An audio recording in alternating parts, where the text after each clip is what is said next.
চট্টগ্রামের পতেঙ্গায় বিধ্বস্ত বিমানটির ধ্বংসাবশেষ উদ্ধারে কর্ণফুলী নদীতে বিমান বাহিনী, নৌবাহিনী ও ফায়ার সার্ভিসের অভিযান চলমান রয়েছে। এ বিষয়ে সবশেষ খবর জানাতে চট্টগ্রাম থেকে সরাসরি যুক্ত হচ্ছেন সহকর্মী নয়ন বড়ুয়া জয়। জয়, উদ্ধার অভিযানের অগ্রগতি কতটুকু এবং যেই পাইলট হসপিটালে ভর্তি রয়েছেন তার অবস্থা কি? সশস্ত্র বাহিনীর পক্ষ থেকে কিছু জানানো হয়েছে কিনা?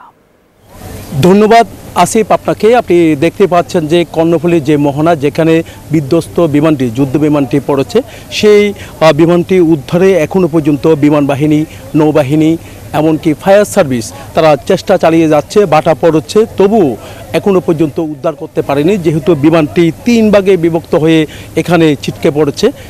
এই কারণেই আমরা একটু দেখাতে যাচ্ছি যে তাদের যে বয়া দেখতে পাচ্ছেন,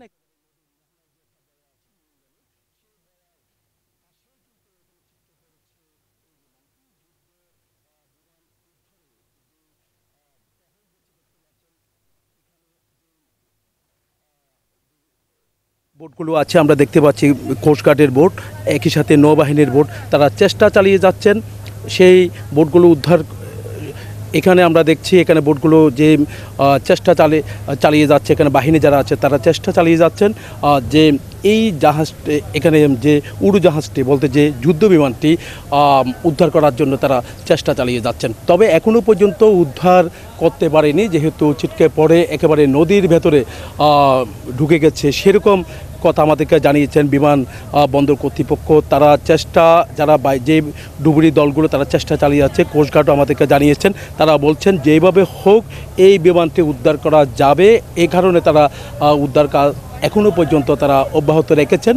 তবে আজকে উদ্ধার যদি নাও হয়, আগামীকালের মধ্যে উদ্ধার করা হবে। তারা তাদের যে উদ্ধার কাজ তারা চলমান রাখবে বলে আমাদেরকে জানিয়েছেন। যেহেতু পাইলট মারা গেছে রাত 8টায় জানাজা হবে বিমানবন্দর ঘাটিতে, এরপরে তার পরিবারের কাছে হস্তান্তর করা হবে তার মরদেহ।